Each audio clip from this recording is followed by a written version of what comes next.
کچھ لوگ یہ بیان کر دیتے ہیں تو میں نے لکھ لیا تھا کہ کیا کیا وقت مختصر رہتا، ساری باتیں بیان بھی نہیں کی جا سکتی ہیں اس مختصر وقت کے اندر، لیکن جنہوں نے جو باتیں کہی ہیں انشاءاللہ مختصر عرض کرتا چلوں گا۔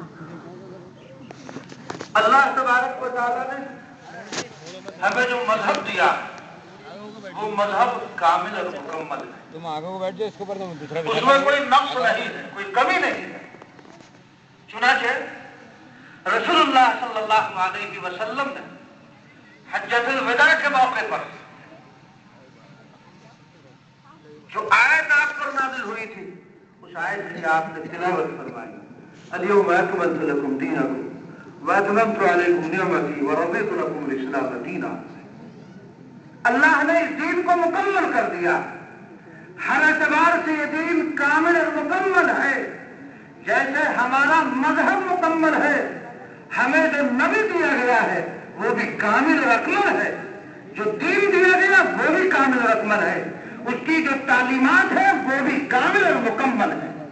گویا کہ ہمیں ہر چیز مکمل شکل میں دے دی گئی ہے، لہذا جب خداوند قدوس نے ہمیں ہر چیز کامل اور مکمل دے دی تو کامل طور پر اس کو اپنی عملی زندگی میں داخل بھی کرنا چاہیے۔ ہمیں اپنے معاشرے کو پاکیزہ بنانا چاہیے اور اس اکملیت کی شکل ہمارے معاشرے پر بھی ظاہر ہونی چاہیے عملی صورت کے اندر۔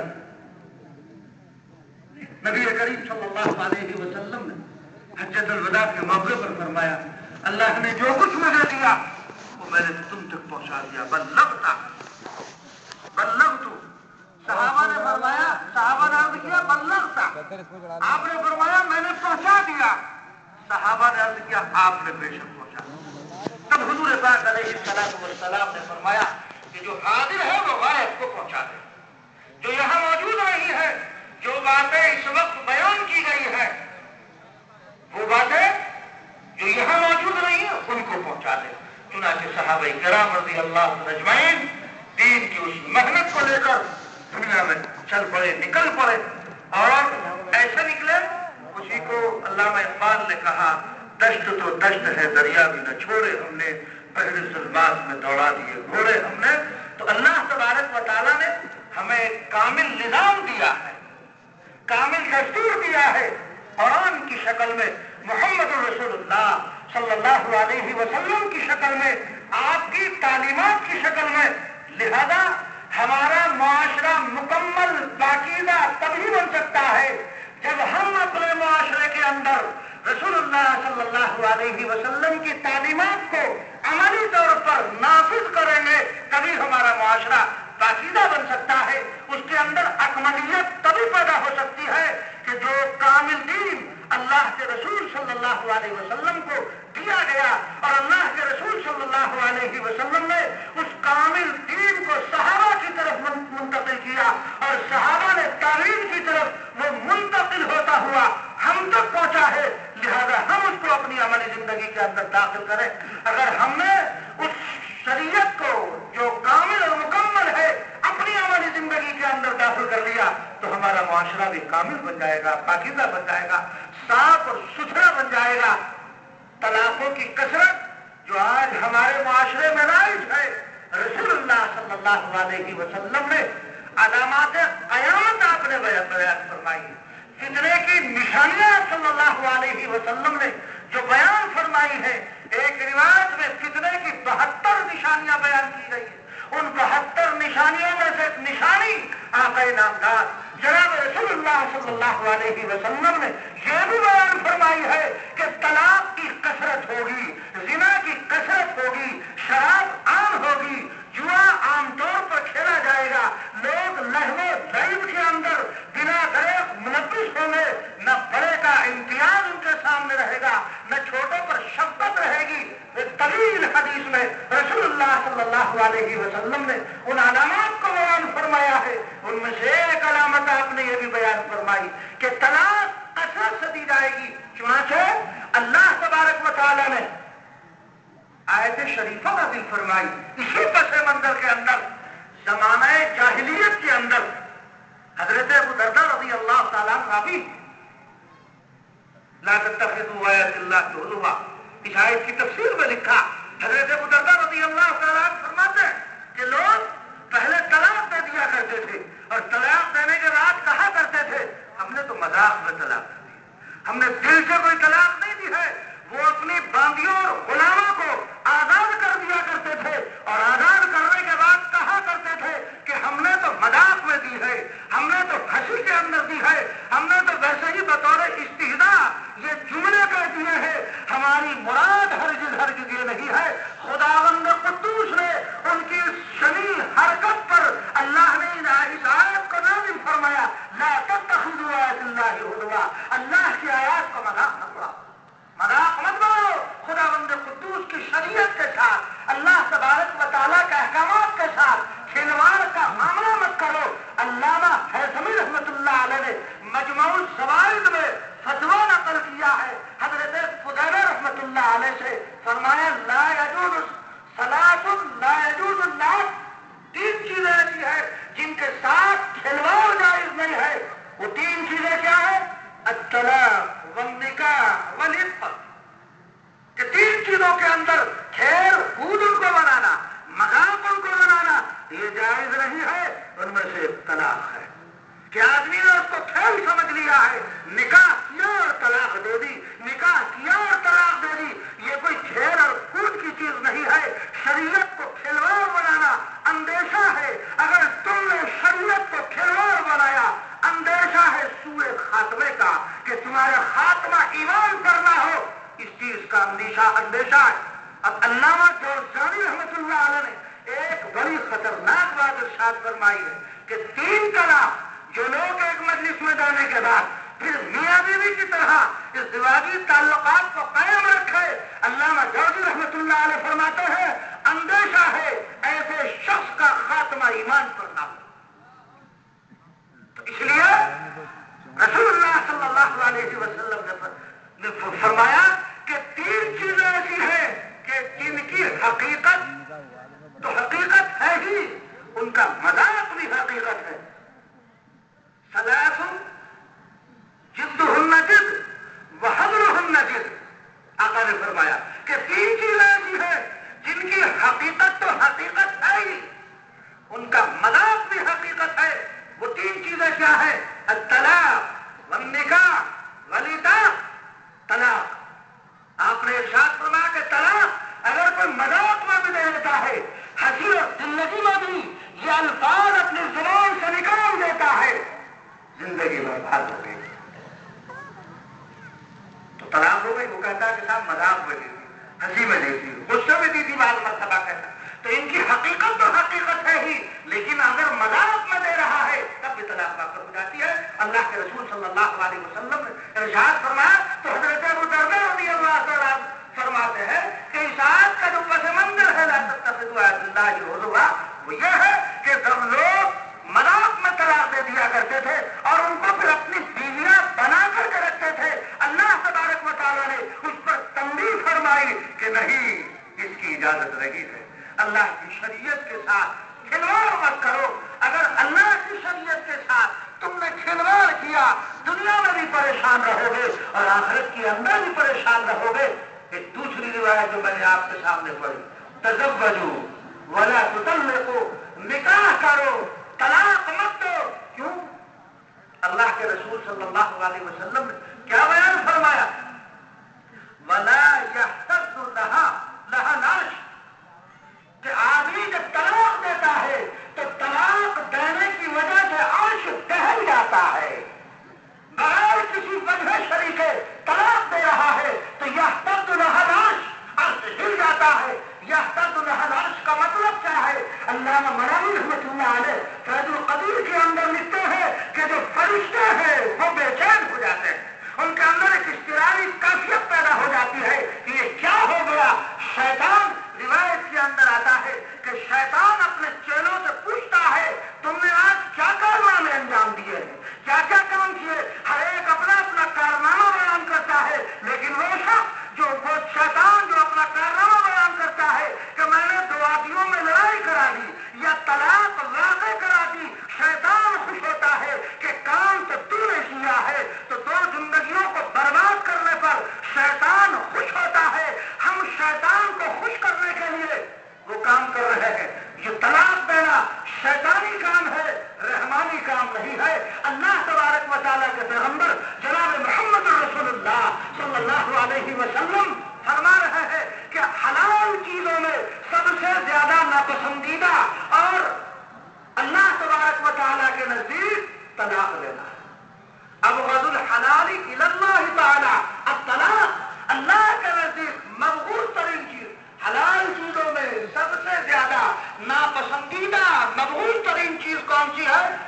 راستہ دینا تو آج ہمارا معاشرہ اس وبا سے بچ نہ سکا ہے.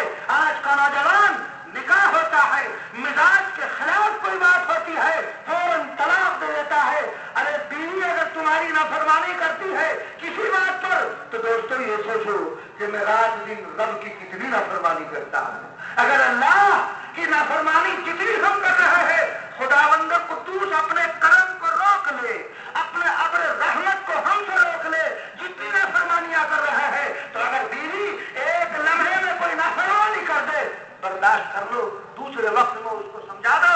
اس لیے دوست طلاق نہ دو، اس لیے کہ طلاق ناپسندیدہ چیز ہے. اس ناپسندیدہ چیز کو آج کا مسلمان اختیار کیے ہوئے ہے.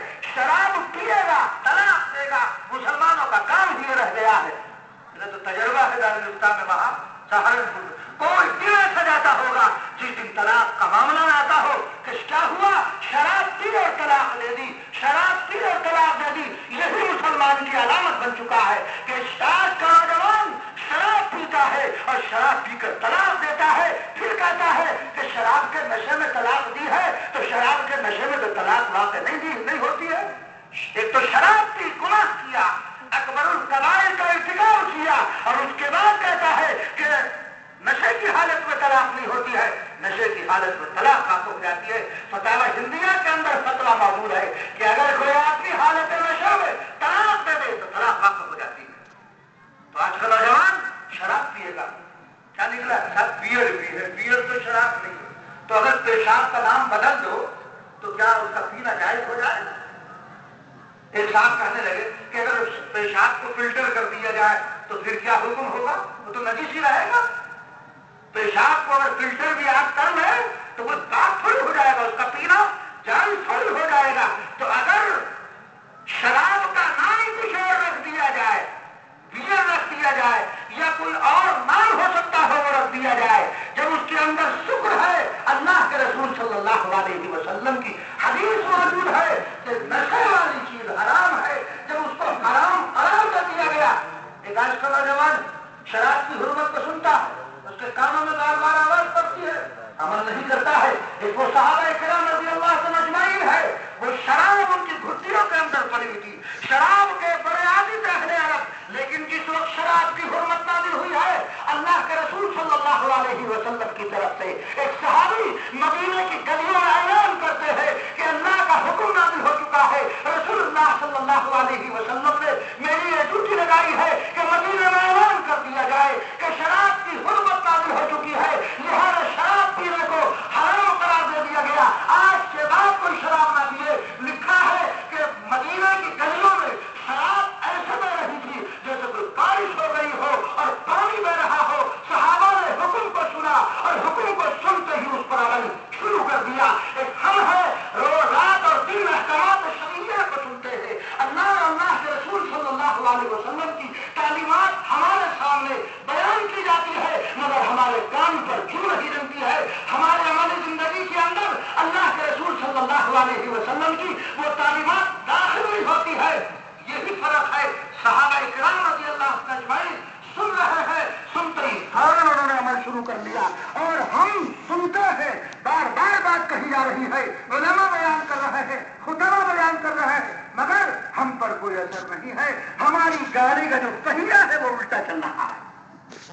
تو اس لیے طلاق سے پرہیز کرو. اگر طلاق دینے کی نوبت بھی آئے اس کو بھی شریعت میں بیان کیا. میں نے عرض کیا تھا کہ اللہ تبارک و تعالیٰ نے ہمیں جو شریعت دی ہے وہ کامل اور مکمل شریعت ہے.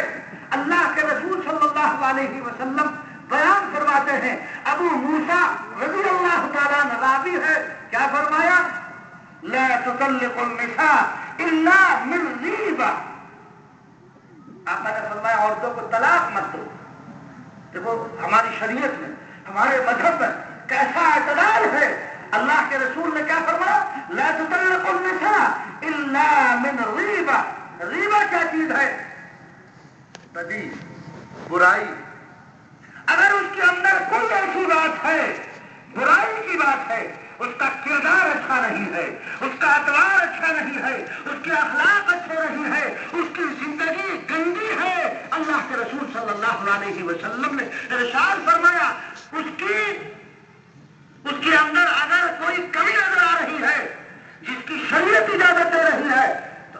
حالات میں طلاق دی جا سکتی ہے، مگر طلاق دے کیسے؟ ہمارا نوجوان مفتی کے پاس پہنچتا ہے، کہتا میں طلاق طلاق طلاق 3 دفعہ کہہ کر آپ کے پاس آیا، کوئی کسر چھوڑی نہیں ہے، کوئی کسر باقی نہیں رکھی، وکیل کے پاس جاتا ہے، وہاں نوٹس میں جب لکھواتا ہے، 3 وکیلوں کا کام تو یہی ہے، پیشہ ور وکیل ہے، اس میں بھی وہ 3 طلاق لکھیں گے۔ میں وکیلوں کو مشورہ دیتا ہوں، جو ہمارے دوست سہارنپور ان کو کہتا ہوں کہ اگر آپ کے پاس کوئی طلاق نامہ لکھوانے کے لیے آئے، آپ 3 طلاق نہ لکھا کریں، آپ 1 طلاق لکھا کریں۔ کیوں؟ 1 طلاق لکھنے کا فائدہ یہ ہے، اس نے 1 طلاق پر لکھا، نوٹس گیا، غصہ تھا، گرم گھاؤ تھا، بعد میں پچھتاوا ہوا، تو 1 طلاق دینے کی صورت میں رجوع کا اختیار باقی رہتا ہے۔ 3 پیریڈ گزرنے سے پہلے 3 ماہواری گزرنے سے پہلے وہ رجوع کر سکتا ہے، اور اگر 3 ماہواری گزر سکتی ہے تو اس میں حلالے کی ضرورت نہیں ہے، اس میں نکاح کافی ہوتا ہے۔ اس لیے میں وکیلوں سے کہتا ہوں 3 طلاق مت لکھا کرو، کہتے کہ یہ علماء 2 زندگیوں کو برباد کرتے ہیں، علماء برباد نہیں کرتے، تم برباد کرتے ہو۔ 3 طلاق لکھ کر تم نے ان 2 خاندانوں کے اندر وصال کو تم نے فراق میں تبدیل کیا ہے۔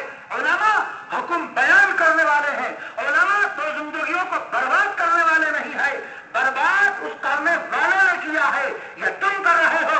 علماء حکم کو بیان کرتے ہیں، شریعت کا حکم کیا ہے، شریعت اس صورت میں کیا کہتی ہے، علماء اس بات کو بیان کرتے ہیں، اپنی طرف سے کوئی بات بیان نہیں کرتے۔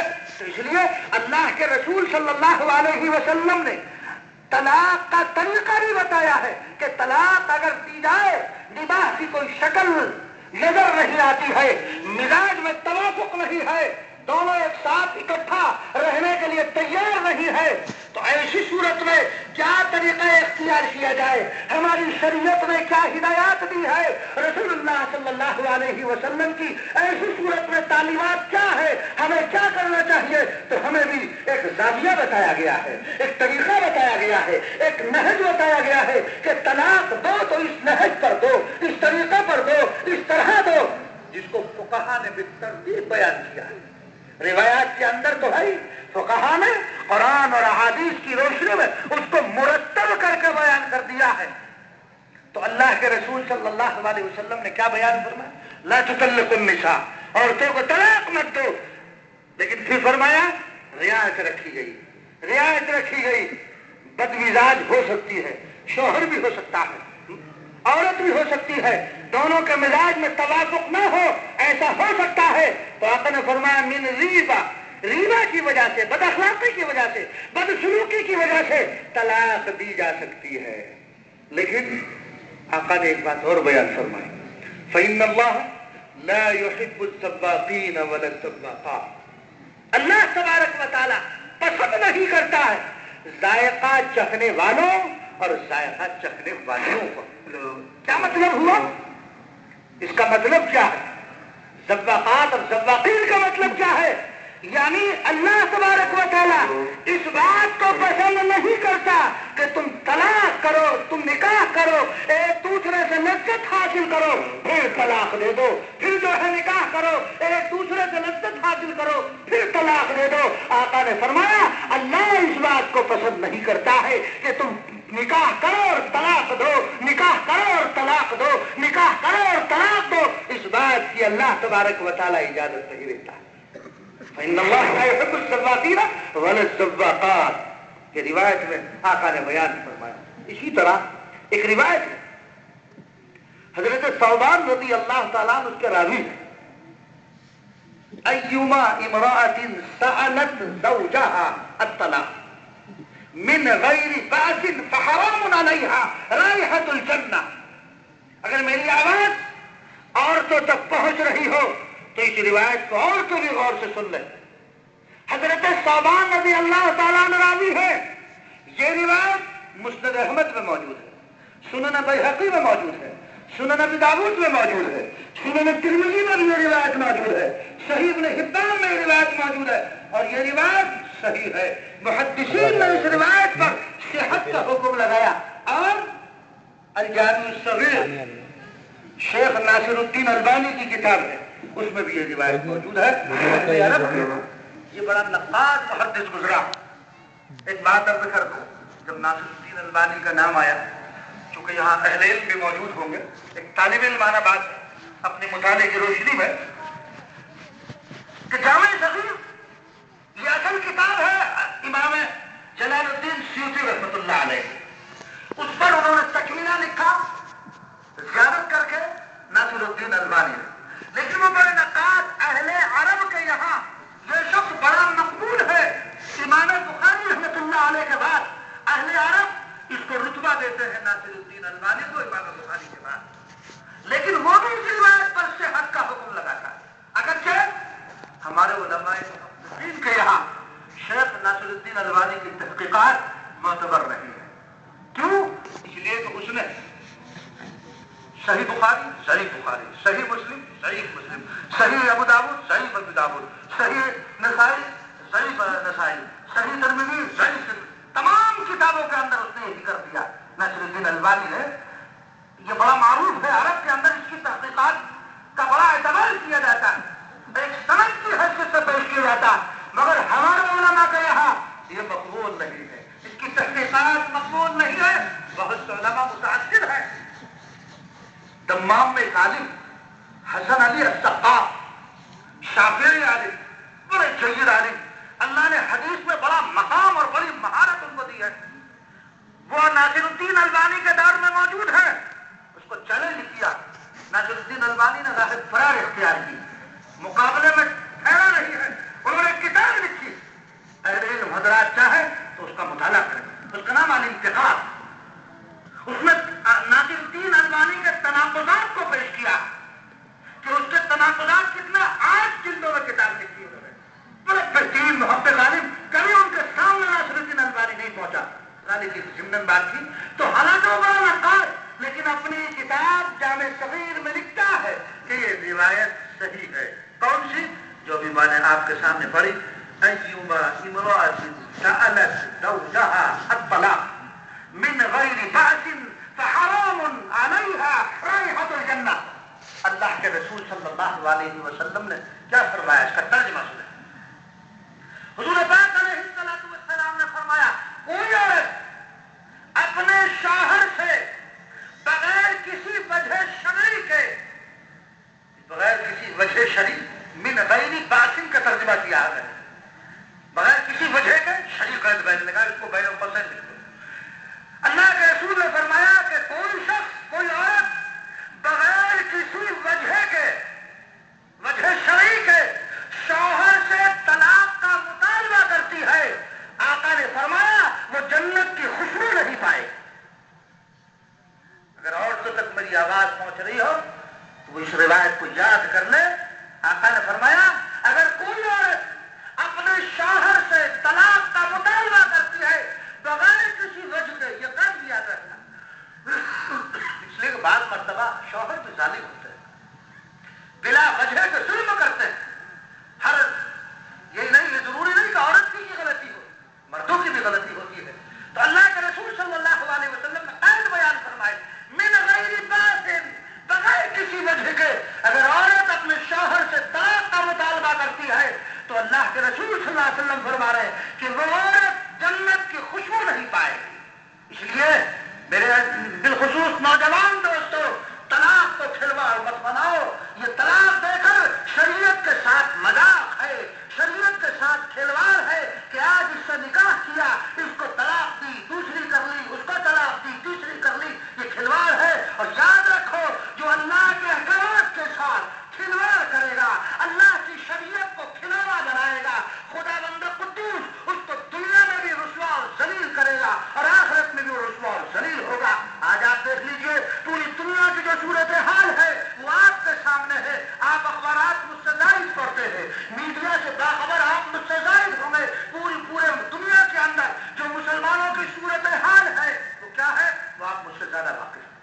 مسلمانوں کے ساتھ کیا ہو رہا ہے, کون سے ظلم کا ایسا طریقہ ہے جو چھوڑ دیا گیا ہو اور مسلمانوں کو اس سے گزرنا نہیں پڑ رہا. اس کی وجہ کیا ہے, اس کی وجہ کیا ہے؟ ابھی ایک بیان میں نے پڑھا تھا, ابو بکر خلیفہ کہا کہ لوگ قرآن کریم کو مضبوطی سے تھام، اس نے کہا کہ لوگ مسلمانوں کو چاہیے کہ وہ قرآن کو مضبوطی سے تھام لے. اور دوستو یہ اللہ کے رسول صلی اللہ علیہ وسلم کی حدیث ہے، یہ قرآن کی آیت بھی کہہ رہی ہے واعتصموا بحبل اللہ جميعا ولا تفرقوا. قرآن کو مضبوطی سے تھام لو. اگر تم نے قرآن کو مضبوطی سے تھام لیا دنیا کی کوئی طاقت تمہیں ہلا نہیں سکتی ہے. تم قرآن پر جمع ہو جاؤ. آج ہر شخص کی یہ خواہش ہے، ہر شخص کی یہ تمنا ہے کہ عالم پورے عالم میں قرآن کی نظام اٹھائے. ہر شخص چاہتا ہے، ہر شخص کی ہر مسلمان کی خواہش ہے. مگر دوستو ظاہری حالات کو دیکھتے ہوئے لگ رہا کہ فی الحال ناممکن. جو ممکن ہے اس کو کرنے کے لیے تیار نہیں. اس قرآن کے دستور کو ہم خود اپنے اوپر تو نافذ کر سکتے ہیں، کسی ملک پر نافذ ہو کہ نہ ہو، لیکن اس قرآن کے دستور کو ہم اپنی ذات پر تو نافذ کر سکتے ہیں. اس میں کیا دشواری ہے، اس میں کیا پریشانی ہے؟ ہم اس قرآن کے دستور کو اپنے اوپر نافذ کیوں نہیں کرتے؟ قرآن کے سسٹم میں آؤ، قرآن کے نظام میں داخل ہو جاؤ. اگر تم نے قرآن کو اپنی عملی زندگی میں داخل کر لیا تو دوستو ہر شخص کہتا ہے معاشرے میں بڑا بگاڑ ہے. ہر آدمی انفرادی طور پر اگر قرآن کی تعلیمات کو اپنے اندر داخل کر لے تو معاشرہ کس چیز کا نام ہے؟ افراد کے مجموعے کو معاشرہ کہتے ہیں. جب ہر آدمی قرآن کے مطابق عمل کرے گا اور وہ افراد جمع ہوں گے معاشرہ سدھر گیا. وہ بگڑا ہوا معاشرہ صحیح معاشرے کے اندر تبدیل ہو جائے گا. تو اس لیے دوستو ہمیں چاہیے کہ ہم قرآن کو مضبوطی سے تھام لیں اور اس قرآن کے نظام کو سب سے پہلے ہم اپنے اوپر لاگو کریں، اپنے اوپر نافذ کریں. قرآن بھی کہہ رہا ہے، قرآن نے مختلف مقامات پر اس مضمون کو بیان فرمایا. یا ایھا الذین آمنوا قوا انفسکم. دیکھو کیا فرمایا اللہ نے، اے ایمان والو تم اپنے آپ کو جہنم کی آگ سے بچاؤ. قرآن کا انداز دیکھیے، قوا انفسکم فرمایا. پہلے اپنے نفس کو مخاطب کیا گیا ہے، واہلیکم، اہل کا لفظ بعد میں اللہ نے بیان فرمایا. پہلے اپنے آپ کو ٹھیک کرو، دوسرے نمبر پر گھر والے ہیں. تو لہذا ہر آدمی کو چاہیے وہ اپنی اصلاح کرے، اپنی زندگی کے اندر تقویٰ لائے. اگر اس کی زندگی دوستوں متقیانہ ہوگی تو وہ کبھی طلاق نہیں دے گا. چنانچہ آپ نے نکاح کے وقت نکاح کی مجلسوں میں جب آپ شریک ہوتے ہوں گے آپ نے خطبہ سنا ہوگا. اس خطبے میں کیا ہدایات ہے، کیا پڑھا جاتا ہے وقت نکاح؟ جو آیات ہے اس میں تقوی ہی سے متعلق تو ہے. یا ایھا الذین آمنوا اتقوا اللہ وکونوا مع الصادقین. یا ایھا الذین آمنوا اتقوا اللہ حق تقاتہ ولا تموتن الا وانتم مسلمون. تقوی کی ہدایات ہے کہ نہیں؟ جب آدمی کی زندگی متقیانہ ہوگی وہ طلاق نہیں دے گا، وہ بیوی کے حقوق صحیح ادا کرے گا، وہ شراب نہیں پیے گا، وہ زنا نہیں کرے گا، وہ چوری نہیں کرے گا، وہ جانور چوری کو لا کر فروخت نہیں کرے گا. یہ بھی سننے میں آیا آج ہمارے اس قصبے کے اندر ایسا بھی ہو رہا ہے کہ جانور چوری کر کے لائے جا رہے ہیں، وہ کٹ رہے ہیں اور کھائے جا رہے ہیں. جو لوگ ایسا کر رہے ہیں وہ سخت وعید کے مستحق ہے. چور سے متعلق روایات میں بڑی سخت وعید ہے اور اسلامی حکومت اگر ہو 10 درہم سے زائد کی اگر وہ چوری کرے تو اس کا حق کاٹ دیا. وہ جانور چوری ہو رہے ہیں، وہ فروخت ہو رہے ہیں، وہ کٹ رہے ہیں، ذبح ہو رہا ہے، وہ کھائے جا رہے ہیں. تو آدمی جب متقی ہوگا چوری نہیں کرنے کا، زنا نہیں کرنے کا، شراب نہیں پینے کا، طلاق نہیں دینے کا، اس طرح کی فحش باتیں جو ہمارے معاشرے کے اندر رائج ہے وہ ہرگز نہیں کرے گا. کیا بات باقی نا؟ تو جب انسان متقی ہوگا تو بوقت نکاح جو آیات تلاوت کی جاتی ہے اس نکاح میں ان آیات کے اندر یہی ہدایت ہے، یہی تعلیم ہے کہ جب انسان متقی ہوگا، تقوی والی زندگی ہوگی تو وہ بیوی کے حقوق صحیح طور پر ادا کر سکے گا. یعنی تقوی ہی ایک ایسی چیز ہے جو انسان کو حقوق کی ادائیگی پر ابھار سکتا ہے. تقوی ہوگا تو بیوی کا صحیح حق ادا کرے گا، پورا حق ادا کرے گا. رسول اللہ صلی اللہ علیہ وسلم کی تعلیمات سے انحراف نہیں کرے گا، وہ کھیل کود کے اندر ملوث نہیں ہوگا. انسان کی زندگی میں تقوی ہے وہ زنا نہیں کرے گا، وہ بازاروں میں فضول ٹہلے گا نہیں، وہ میلے میں نہیں جائے گا، وہ میلے کی خرافات باتوں کو نہیں دیکھے گا، اس میلے کے وجود دینے میں شریک نہیں ہوگا، جو مختلف قسم کی خرافات اس کے اندر ہوتی ہے وہ ان کو رواج دینے میں شریک نہیں ہوگا، وہ اجتناب کرے گا، کیونکہ تقوی کی تعریف کیا ہے؟ اجتناب المحرمات، حرام چیزوں سے بچنے کا نام تقوی۔ اب وہ کسی بھی شکل میں ہو، میلے کی شکل میں ہو، ٹھیلے کی شکل میں ہو، داس باتی کی شکل میں ہو، یا کسی اور شکل کے اندر بھی ہو، جو حرام سے بچ رہا ہے وہ متقی ہے، اور جو حرام کے اندر ملوث ہو رہا ہے یا اس کا ذریعہ بن رہا ہے گناہگار، وہ آدمی گناہگار ہے۔ قرآن نے اس کو بیان کیا، فرمایا کیا؟ وَلَا تَعَوَنُوا عَلَى الْإِثْمِ وَالْعُدْوَانِ، تعاون علی البر والتقوی، نیکی اور تقوی کے کاموں پر تعاون کرو۔ مدد جو ہے وہ تقوی کار پر، نیکی پر ہونی چاہیے، اعمال صالحہ پر جو ہے ہونی چاہیے، تعاون گناہ کے کام پر تعاون نہیں۔ حدیث میں آتا ہے اللہ کے رسول صلی اللہ علیہ وسلم نے ارشاد فرمایا اگر کوئی آدمی کسی خیر کی بنیاد ڈالتا ہے، اس کے بعد آنے والی نسلیں اس خیر کو جاری رکھتی ہے، جس نے بنیاد ڈالی تھی اس کو ثواب ملتا رہتا ہے۔ اور اسی طرح آقا نے بیان فرمایا جو کسی شر کی بنیاد ڈالتا ہے، جو کسی برائی کی بنیاد ڈالتا ہے، وہ دنیا سے رخصت بھی ہو جائے تو وہ برائی جتنے کرے گے اس برائی میں اس کا بھی حصہ ہوگا جس نے اس برائی کو شروع کیا ہے۔ تو اس لیے ذریعہ بنو نیکیوں کا، اعمال صالحہ کا، برائی کا ذریعہ مت بنو۔ قرآن منع کر رہا ہے وَلَا تَعَوَنُوا عَلَى الْإِثْمِ وَالْعُدْوَانِ، بیٹھ جاتے ہیں تو گناہ کے کام پر تعاون نہیں، گناہ کا ذریعہ مت بنو۔ جو چیز گناہ ہے اس کا ذریعہ بننا بھی گناہ ہے۔ جو چیز فی نفسہ ہی گناہ، اس کا آپ ذریعہ بن گئے، یہ بھی گناہ۔ سود لینا حرام ہے، سب جانتے ہیں، لیکن اگر تم سود لینے کا ذریعہ بن گئے، تم نے اپنے کاغذ دے دیے مکان کے کسی کو کہ بینک سے سود اٹھا لو، سود پر رقم اٹھا لو، اپنے مکان کے کاغذ دے کر اس نے لون لے لیا، ذریعہ بن گئے، تم بھی اس حرام کام میں برابر کے شریک ہو گئے۔ تو جو چیز حرام ہو اس حرام کا ذریعہ بننا بھی حرام ہے۔ تو لہذا ان حرام چیزوں سے بچے گا کون؟ جو متقی ہوگا، جس کی زندگی میں تقویٰ ہوگا، وہی جو ہے بچ پائے گا، ورنہ نہیں بچے گا۔ اور جب تقویٰ نہیں ہوگا تو گاڑیوں کو بک کرا کر سفر میں نکلے گا۔ آج ہمارا نوجوان اپنے پیسے کو کیسے ضائع کر رہا ہے یہ نہیں دیکھ رہا، اس وقت پورے عالم کی کیا صورتحال ہے اور ہم اپنے آپ میں مگن ہیں۔ آج کتنے لوگ ہوں گے ہمارے اس ملک کے اندر بھی جو انہیں نئے کپڑے میسر نہیں ہوں گے، انہیں نئے کپڑے میسر نہیں ہوں گے۔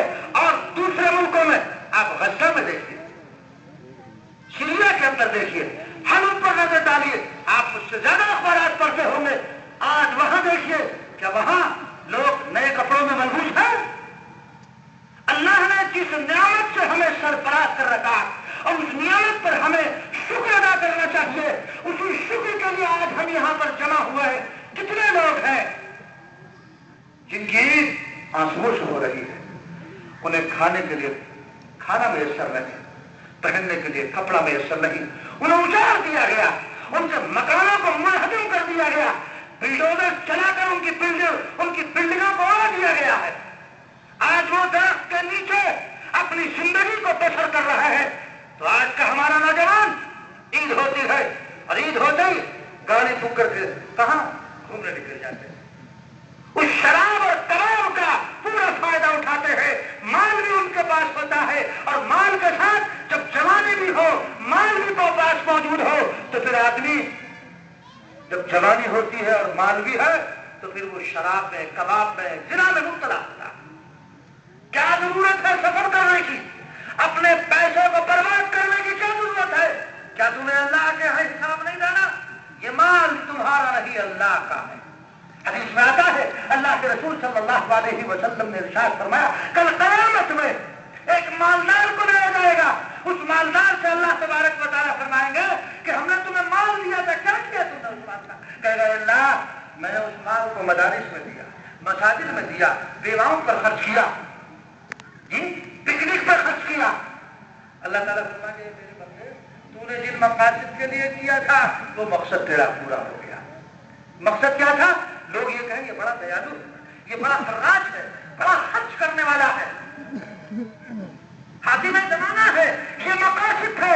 اللہ فرمائے گا اس کو جہنم میں ڈال دو، اس کو جہنم میں ڈال دو. نیت کے بغیر کی وجہ سے جہنم میں ڈالا گیا. اور جہاں عمل ہی غلط ہو، نیت کے درست ہونے کا تو کوئی سوال ہی پیدا نہیں ہوتا. جہاں جو ظاہری عمل نظر آ رہا ہے وہ عمل ہی کے اندر بگاڑ ہو تو وہ کیسے بچ سکتا ہے؟ تو آج ہمارا نوجوان عید سے فراغت پاتے تھے فوراً وہ چل دیتا ہے پکنک منانے کے لیے، اور شادی اور نکاح جب ہوتا ہے تو یہ ہنی مون منانے کے لیے جاتا ہے. کہاں جا رہا؟ ہنی مون منانے. ہمارا مذہب ہنی مون کی اجازت نہیں دیتا. یہ نہیں کہتا کہ تم اپنے ٹھیک ہے جائز تفریح جائز ہے، لیکن اپنے پانی اپنے پیسے کو بلا وجہ خرچ کرنا اللہ نے فرمایا کلوا واشربوا ولا تسرفوا، اسراف کرنے کی اجازت نہیں ہے. یہ فضول خرچ نہیں. تو ہمارا نوجوان عید کی نماز پڑھتے بہت سے نوجوان نکل جائیں گے، شراب کا دور ہوگا، کباب کا دور ہوگا، زنا کا دور ہوگا. تو میرے نوجوانوں یہ عہد کرو اس عیدگاہ کے اندر کہ ہم ایسا نہیں کریں گے، اپنے پیسے کا جائز استعمال کریں گے، شریعت کی بتائی ہوئی ہدایات کے مطابق ہم عمل کریں گے. اللہ کے رسول صلی اللہ علیہ وسلم نے جو ہدایات ہمیں دی ہے ہم ان ہدایات پر عمل کریں گے اور اپنے پیسے کو اپنے جان کو اسی پر لگائیں گے. اللہ اور اللہ کے رسول صلی اللہ علیہ وسلم کی ہدایات کے خلاف نہ اپنے مال کو خرچ کریں گے نہ جان کو خرچ کریں گے. یہ عہد کر کے اٹھیں. اور ایسے بھی نوجوان کہ پورا ماہ مبارک گزر گیا جنہیں روزے کی توفیق دی. میرا علم ہے کہ ہمارے اس بستی کے کچھ بہت سے نوجوانوں نے روزہ نہیں رکھا ہے. رسول اللہ صلی اللہ علیہ وسلم نے ارشاد فرمایا جس شخص نے رمضان کا مہینے کا روزہ نہیں رکھا وہ ہماری عیدگاہ میں حاضر نہ ہو. اس کو ہماری عیدگاہ میں آنے کی ضرورت نہیں ہے، اس لیے کہ اللہ تبارک و تعالیٰ کی طرف سے اس وقت انعامات کی بارش ہوتی ہے، بدلہ دیا جاتا ہے، انعام دیا جاتا ہے. کہیں اس کی وجہ سے جس نے رمضان کے روزے نہیں رکھے اللہ کا قہر نازل نہ ہو جائے، خدا بند قدوس کا عذاب اس مجمع پر نازل نہ ہو جائے. اس لیے اس ایسے شخص کو آقا نے فرمایا جس نے ماہ مبارک کا روزہ نہیں رکھا، ہٹا کھٹا ہو کر بیوی اور سورج پیتا رہا، دمدماتا پھرتا رہا، کھاتا اور پیتا رہا، روزے داروں کے سامنے کھاتا رہا، قدر اس نے رمضان کی نہیں کی، روزے داروں کی کوئی قدر نہیں کی. اس کو ہمارے عیدگاہ میں آنے کی اجازت نہیں ہے. وہ چلا جائے کہیں اس کی وجہ سے اللہ کا عذاب نازل نہ ہو جائے. حضرت موسیٰ علیہ السلام کے زمانے میں قحط واقع ہو گیا، بارش نہیں ہو رہی. موسیٰ علیہ السلام اپنی پوری قوم کو لے کر جنگل میں نکل جاتے ہیں، اللہ کی بارگاہ میں الہذاری کرتے ہیں، دعا کرتے ہیں رب العالمین بارش نازل فرما دیجیے، مگر بارش نازل نہیں ہوتی، وہی نازل ہوتی ہے. اللہ فرماتے ہیں موسیٰ تمہارے اس مجمع میں ایک آدمی ایسا ہے جو ہمارا نافرمان ہے، اس کی وجہ سے بارش نہیں ہو رہی، آپ اعلان کر دو وہ اس مجمع سے چلا جائے، اور جانے کے بعد پھر اللہ کی بارش آئے. دوستو اندازہ لگائیے نبی موجود ہے، نبی وقت موجود ہے. حضرت موسیٰ علیہ السلام جو بڑے ابی اعظم پیغمبر ہے وہ موجود ہے، اللہ کی بارگاہ میں دعا کر رہے ہیں، وہی نازل ہوتی ہے. ایک نافرمان موجود ہے. تو نبی کی موجودگی ایک نافرمان پورے مجمع میں اللہ کی رحمت رک گئی. اور جہاں سینکڑوں جس مجمع میں ہو اللہ کے نافرمان سینکڑوں جس مجمع کے اندر ہو وہاں اللہ کی رحمت نازل ہوگی، وہاں خدا بند قدوس کے انوارات آئیں گے اللہ کی طرف سے، اللہ کی تجلیات اس مجمع پر نازل ہوگی. ہرگز نہیں ہو سکتی. موسیٰ علیہ السلام کھڑے ہو کر اعلان کرتے ہیں جو اللہ کا باغی ہو وہ اس مجمع سے اٹھ کر کے چلا جائے، اللہ کی طرف سے بھی یہ پیغام آیا ہے. حضرت موسیٰ علیہ السلام نے اعلان کر دیا. اعلان کرنے کے بعد کوئی نہیں اٹھا، بارش شروع ہو گئی. موسیٰ علیہ السلام بڑے حیران کہ اللہ کی طرف سے وہی آئی، اعلان کیا، اٹھا کوئی نہیں، بارش کیسے نازل ہو گئی. اللہ تبارک و تعالیٰ کی بارگاہ میں عرض کیا رب العالمین آپ کی طرف سے تو یہ حکم تھا، پھر بارش کیسے نازل ہو گئی؟ کوئی اٹھا بھی نہیں اس مجمع سے. خداوند قدوس نے فرمایا اے موسیٰ ان کو بنایا بھی تو ہم نے ہی، ان کو پیدا تو ہم نے ہی کیا ہے. جو گناہگار بندہ تھا جب تم نے اعلان کیا مجمع کھڑے ہو کر تو اس بندے نے ہم سے رابطہ قائم کر لیا، اسی وقت متوجہ ہو گیا ہماری طرف، رب العالمین اگر میں اس مجمع سے اٹھ کر گیا تو لوگ یہ کہیں گے کہ اچھا یہ ہے وہ بدبخت، یہ ہے وہ کمینہ، یہ ہے وہ خطا کار ہے، گناہ گار، یہ ہے وہ جس کی وجہ سے بارش نہیں نازل ہو رہی تھی، یہ ہے وہ جس کی وجہ سے اللہ تبارک و تعالیٰ کے عذاب میں ہم مبتلا تھے۔ موسیٰ اس نے ہم سے رابطہ کر لیا، دل ہی دل میں توبہ کر لی، ہم نے اس کو معاف کر دیا، بارش کو نازل کر دیا۔ تو لہذا جنہوں نے روزہ نہیں رکھا باوجود حتیٰ کھٹے ہونے کے کوئی عذر شرعی نہیں تھا، لہذا وہ لوگ رمضان کے بعد روزہ رکھیں، عید کے بعد وہ روزہ رکھیں، قضا کریں، نہیں کریں گے گناہ گار ہیں، معاف نہیں ہوگا وہ روزہ۔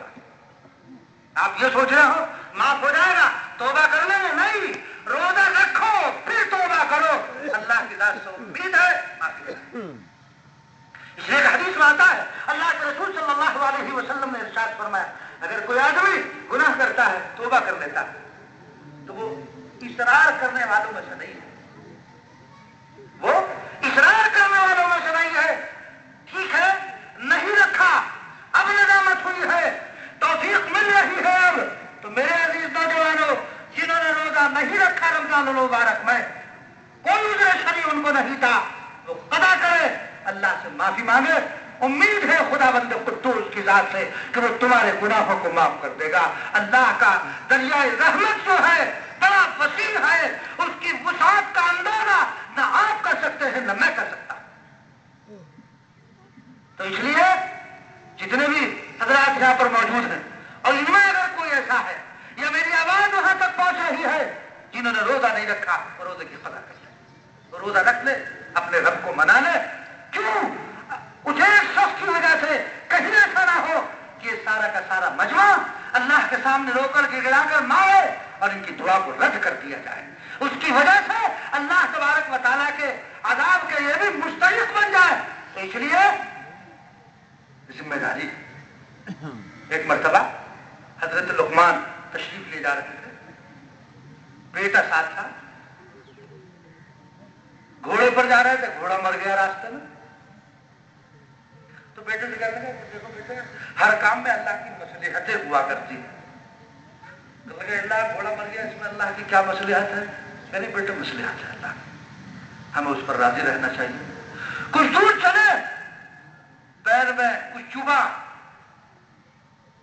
خون جاری ہو گیا، خون اتنا نکلا کہ وہ بچہ نڈھال ہو گیا، بیٹھ گیا، چلنے کی ہمت اور سکت نہ رہی۔ وہ کہتا ہے ابا جان اللہ کی اس میں کیا حکمت ہے کہ میرے پیر میں چوٹ لگ گئی؟ کہ بیٹے اس میں بھی اللہ کی حکمت ہے۔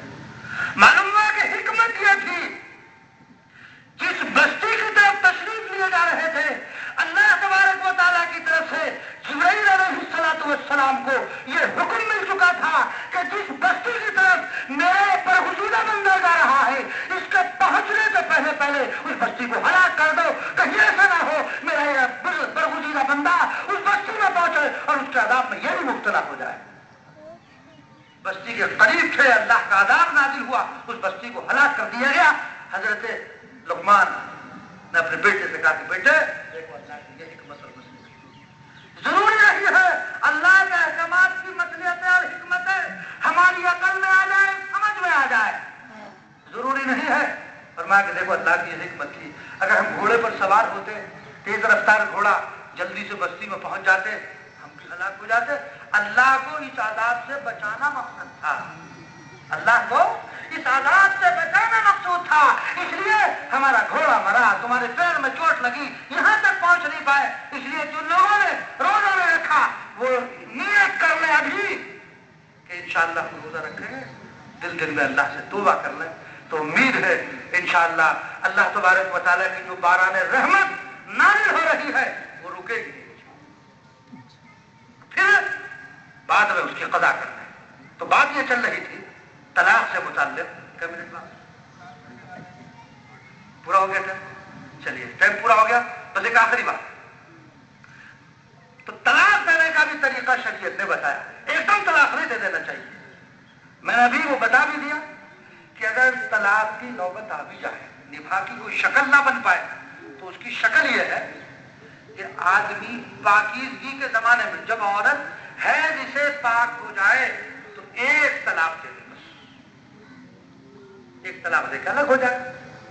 غصے میں تھا، نوجوان تھا، پارا غصے کی وجہ سے چڑھا ہوا تھا، مہینہ گزرا، 2 مہینہ گزرا، ٹھنڈا ہو گیا، تو پھر جو ہے ایک ساتھ رہ سکتا ہے، گنجائش ہے. 3 ماہواری تک وہ رجوع کر سکتا ہے، اور 3 ماہواری گزرنے کے بعد پھر حلالے کی ضرورت نہیں، نکاح کافی ہوگا، اس کا نکاح پڑھوا دی جائے گا. اتنے مسائل اور بکھیڑے کھڑے نہیں ہوں گے. لیکن دوستو یاد رکھو، طلاق کے ہو جانے کے بعد کسی نے 3 طلاق دے دی اور آپ نے ترحم کھاتے ہوئے، رحم کھاتے ہوئے کہ ان کی زندگیاں برباد ہوگی، ان کو اکٹھا کر دیا، ساری زندگی زنا کریں گے وہ اور تم گناہگار ہوگے، ملانے والے گناہگار ہوں گے. اور میں نے آپ کو بتایا علامہ جوزجانی کے حوالے سے، اور علامہ جوزجانی یہ علم حدیث کے بہت بڑے محدث ہیں، یہ ان کا قول ہے کہ اگر کوئی آدمی 3 طلاق کے بعد پھر ساتھ رہتا ہے، اندیشہ اس کے سوء خاتمے کا ہے کہ اس کا خاتمہ ایمان پر نہ ہو، یہ اندیشہ ہے. تو اس لیے اللہ سے زیادہ کون شفیق ہو سکتا ہے؟ نبی سے زیادہ کون شفیق ہو سکتا ہے؟ تو جب نبی نے کہہ دیا 3 طلاق دے دی تو طلاق ہو گئی. اب ساتھ آپ کو رکھوانے کی، ہمدردی کرنے کی شریعت کے خلاف اجازت نہیں ہے، ورنہ یہاں سے لے کر قیامت تک گردن ناپتی جائے گی. اللہ تبارک و تعالی مجھے بھی اور آپ سب حضرات کو عمل کرنے کی توفیق عنایت فرمائے. وقت ہو چکا ہے نماز کی ترکیب، اور نماز کے بعد جو ہے خطبہ ہوگا، اور دوستو پھر دعا، اور دعا میں بالخصوص جن ممالک میں اس وقت مسلمان پریشان حال ہیں، غزہ میں، دمشق میں، حلب کے اندر، لیبیا میں، مصر میں، جی ان تمام ممالک میں مسلمان پریشانی اور ایک کرب اور بے چینی کی زندگی گزار رہا، ان سب کے لیے آپ دعا بھی کریں. نماز کی ترکیب ہو جائے، پھر اپنی اپنی جگہ پر لوگ کھڑے ہو جائیں.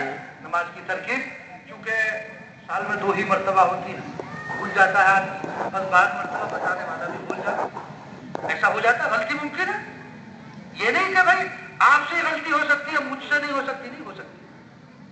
تو کھڑے ہو جائیں گے جیسے نماز کے لیے کھڑے ہوتے ہیں، اور کھڑے ہونے کے بعد آپ نیت کریں. زبان سے کرنا ضروری نہیں، دل سے نیت کا کیوں آئے ہو، عید کی نماز پڑھ رہا ہے، یہ بھی نیت کر لی کافی ہے. لیکن یہ زبان سے، زبان اور دل میں تطابق ہو جائے، مطابقت ہو جائے، یہ افضل. نماز عید الفطر واجب، میں 6 جائز تکبیر، پیچھے امام، اللہ، یہ نیت ہو گئی. نیت ماننے کے بعد اب اس کے بعد امام کہے گا اللہ اکبر، تو ثنا کرنا سبحان اللہ اکبر، اور پڑھنے کے بعد خاموش ہو جانا. اس کے بعد امام کہے گا اللہ اکبر، ہاتھ چھوڑ، اس کے بعد پھر کہے گا اللہ اکبر، پھر ہاتھ چھوڑ، اس کے بعد کہے گا اللہ اکبر، پھر ہاتھ پکڑ. پھر جیسے عام نمازوں میں تلاوت ہوتی ہے اسی طرح سورۃ فاتحہ، پھر اس کے بعد سورت، اور اس کے بعد دوسری نماز میں دوسری رکعت کے اندر امام کھڑا ہوگا حسب معمول، سورۃ فاتحہ پڑھے گا، سورت ملائے گا، اور سورت ملانے کے بعد امام کہے گا اللہ اکبر. رکوع میں نہ چلے جانا، اللہ اکبر ہاتھ چھوڑ دینا، اللہ اکبر ہاتھ چھوڑ، کچھ پڑھنا نہیں، تکبیر بدلنا ہے، کچھ نہیں پڑھنا. اللہ اکبر 3 دفعہ، پھر چوتھی دفعہ، پھر اس کے بعد اسی طرح رکوع اور سجدہ ہوگا، نماز مکمل ہو جائے گی. اس کے بعد خطبہ ہوگا، اور اپنی اپنی جگہ پر کھڑے ہو جائے، موبائل فون کو بند کر دیں، کھانا سے کھانا ملا.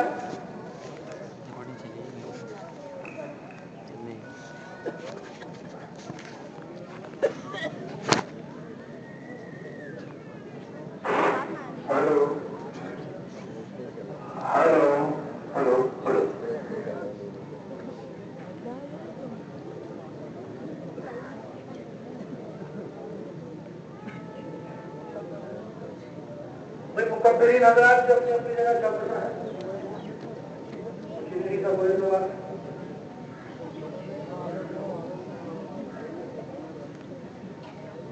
سفر کو درست کر لیں.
السلام علیکم ورحمۃ اللہ، السلام علیکم ورحمۃ اللہ۔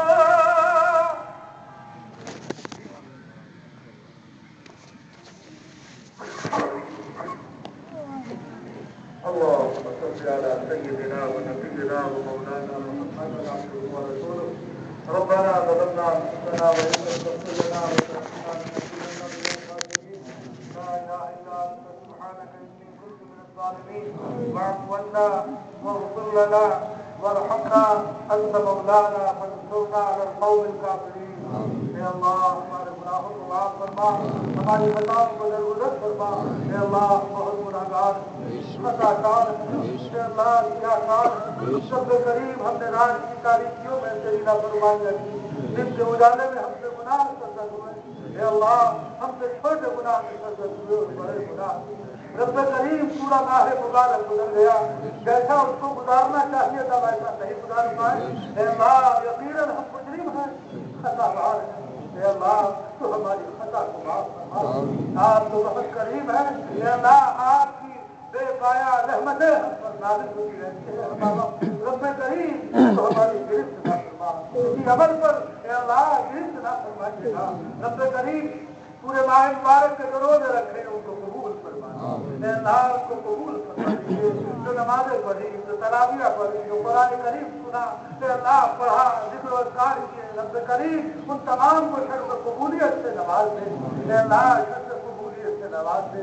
رب کریم ہم میں آپس میں اتحاد اور اتفاق پیدا فرما، نہ اتفاقیوں سے اللہ ہماری حفاظت فرما، دلوں سے خطورتوں کو دور فرما دے۔ اے اللہ الفتح اور محبتیں پیدا فرما دے۔ اے اللہ الفتح اور محبتیں پیدا فرما دے۔ فساد سے حفاظت فرما، اے اللہ شریوں کے شر سے حفاظت فرما، فسادیوں کے فساد سے حفاظت فرما۔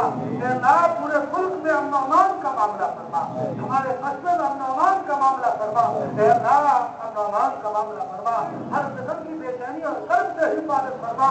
رب کریم ملکوں میں جہاں جہاں اے اللہ مسلمانوں کے ساتھ زیادتیاں ہو رہی ہے، کرب کی حالت سے بے چینیاں قبضے میں کتنے مسلمانوں کو دکھا دیا گیا۔ اے اللہ دمشق میں، سیریا کے اندر، حلب کے اندر، مصر میں، لیبیا میں، لبنان میں، رب کریم تو ان کی حفاظت فرما۔ اے اللہ ان کی مدد فرما۔ رب کریم وہ بے بسی کی زندگی گزار رہے ہیں، یہاں سے ہم ان کے لیے کیا کر سکتے ہیں سوائے دعا کے؟ رب کریم تو ہماری دعا کو ان کے حق میں قبول فرما۔ اے اللہ ہماری دعا کو ان کے حق میں قبول فرما۔ اے اللہ خدا بندے قدوس ان کی اس قربانی کا ان کو بہترین بدلہ عطا فرما، دنیا میں بھی بدلہ عطا فرما اور آخرت کے اندر بھی بہترین بدلہ عطا فرما۔ رب کریم ان کی حفاظت فرما، پورے عالم میں امن و امان کا معاملہ فرما، پورے عالم میں امن و امان کا معاملہ فرما۔ اے اللہ الہ العالمین کی مدد فرما، ان کی حمایت فرما۔ اے اللہ اس طرح آپ کی مدد غزوہ تبوک میں اتری، غزوہ بدر میں اتری ہے، غزوہ حنین میں اتری۔ رب کریم اس طرح اے اللہ مسلمانوں کی مدد فرما۔ اے اللہ آج بے بسی کے عالم میں، اے اللہ بے بسی کے عالم میں رب کریم تو ان کی مدد فرما۔ اے اللہ ان کی رعایت فرما۔ اے اللہ ہم تیرے امتحان کے قابل نہیں ہے تو ہمارا امتحان نہ لے۔ اے اللہ تیری آزمائش کے قابل نہیں ہے، رب کریم ہم تیری آزمائش کے قابل نہیں۔ اے اللہ تو ہماری آزمائش نہ لے، ہمارا امتحان نہ لے۔ اے اللہ تیرے امتحان کے قابل نہیں۔ اے رب کریم ہم تیرے سامنے ہاتھ پھیلائے ہوئے ہیں، یہ ہزاروں کا مجمع ہے، اس میں بچے بھی ہیں، بوڑھے بھی ہیں، نوجوان بھی ہیں۔ رب کریم ہم نے روایت سے پڑھا جب بال سفید ہو جاتے ہیں تو اس سے شرماتا ہے اور اس کے ساتھ کرم کا معاملہ اٹھاتا ہے۔ رب کریم بچے جو معصوم ہوتے ہیں، رب کریم ان کی معصومیت کے ہم پر فضل فرما دے۔ اے اللہ اس مجمع میں نہ معلوم کتنے اللہ والے ہیں، اے اللہ اس کے دوپہر میں ہماری دعاؤں کو قبول فرما۔ رب کریم ہمیں قرآن کی ہدایات کی ہدایت چلنے کی توفیق عنایت فرما دے، جو باتیں بیان کی گئی اس پر عمل کرنے کی توفیق عنایت فرما دے۔ اے اللہ گناہوں سے بچنے والا بنا دے، شریعت کا متبع بنا دے۔ رب کریم ہماری ہر جائز مراد کو پورا فرما دے۔ رسول اللہ صلی اللہ علیہ وسلم نے جو خیر کی دعائیں مانگی ان کا ہمارا حصہ عطا فرما، اور جن شروع سے پناہ چاہیے ہم بھی پناہ چاہتے ہیں ان تمام سے ہماری حفاظت فرما، ہر خیر مقدر فرما، ہر شر سے حفاظت فرما۔ دنیا کی بھلائی ہم سب کو میسر فرما اور ان دعاؤں کو اپنے حبیب پاک صلی اللہ علیہ وسلم کے صدقہ میں قبول فرما وصلی اللہ تعالی علی خیر خلقہ محمد وعلی آلہ وصحبہ اجمعین برحمتک یا ارحم الراحمین.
الحمد لله المنعم الأكبر وقف الهجور وبث السرور بيوم عيد منور.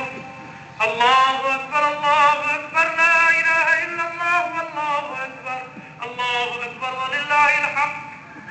أشهد أن لا إله إلا الله وحده لا شريك له الملك الأكبر. الله أكبر الله أكبر لا إله إلا الله والله أكبر الله أكبر ولله الحمد. وأشهد أن سيدنا ومولانا محمدا عبده ورسوله الشافع يوم المحشر. الله أكبر الله أكبر لا إله إلا الله والله أكبر الله أكبر ولله الحمد. صلى الله عليه وعلى آله وأصحابه ومن زكى نفسه وطهر. الله أكبر الله أكبر لا إله إلا الله والله أكبر ولله الحمد. أما بعد فيا معشر الإخوان قال نبينا صلى الله عليه وسلم إن لكل قوم عيد وهذا عيدنا. الله أكبر الله أكبر لا إله إلا الله والله أكبر ولله الحمد. فاشكروا الله تعالى في بأداء صدقة الفطر فإنها واجبة على مالك نساء من نفسه وذكر الصغير نصف ساع من حنة وساع من تمر أو شعير. الله أكبر لا إله إلا الله والله أكبر ولله الحمد. واستحب لكم أن اغتسلوا واستاكوا وتطيبوا والبسوا أحسن ثيابكم وكلوا قبل الصلاة من تمر أو شيئا حلوا وصلوا إلى صلاة العيد وكبروا في الطريق سرا واستمعوا بعدها الخطبتين فتفوزوا في الدارين. الله أكبر لا إله إلا الله والله أكبر ولله الحمد. أعوذ بالله من الشيطان الرجيم. يريد الله بكم اليسر ولا يريد بكم العسر ولتكملوا العدة ولتكبروا الله على ما هداكم ولعلكم تشكرون. بارك الله لنا ولكم في القرآن العظيم ونفعنا وإياكم بالآيات والذكر الحكيم. إنه تعالى جواد كريم ملك بر رؤوف.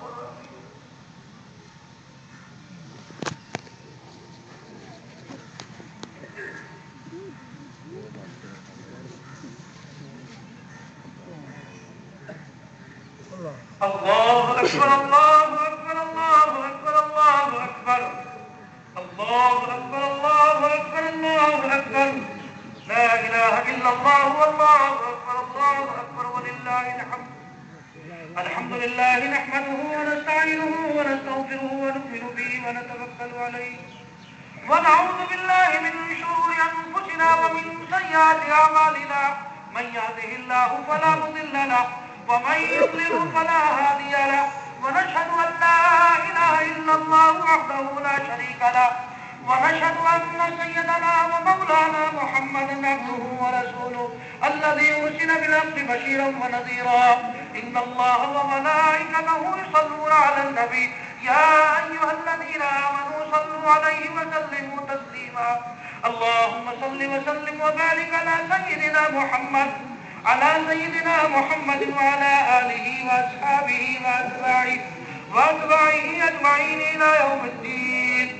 وأتباعه أجمعين إلى يوم الدين خصوصا على أمير المؤمنين سيدنا أبي بكر الصديق رضي الله تعالى عنه وعلى أمير المؤمنين سيدنا عمر بن الخطاب رضي الله تعالى عنه وعلى أمير المؤمنين سيدنا عثمان بن عفان رضي الله تعالى عنه وعلى أمير المؤمنين سيدنا علي بن أبي طالب رضي الله تعالى عنه وعلى الإمامين الشهيدين سيدنا الحسن والحسين رضي الله تعالى عنهما وعلى أمهما سيدة النساء فاطمة الزهراء رضي الله تعالى عنها وعلى عميه سيدنا حمزة والعباس رضي الله تعالى عنهما وعلى الستة الباقية من العشرة المبشرة وعلى سائر الصحابة والتابعين رضوان الله عليهم أجمعين الله أكبر لا إله إلا الله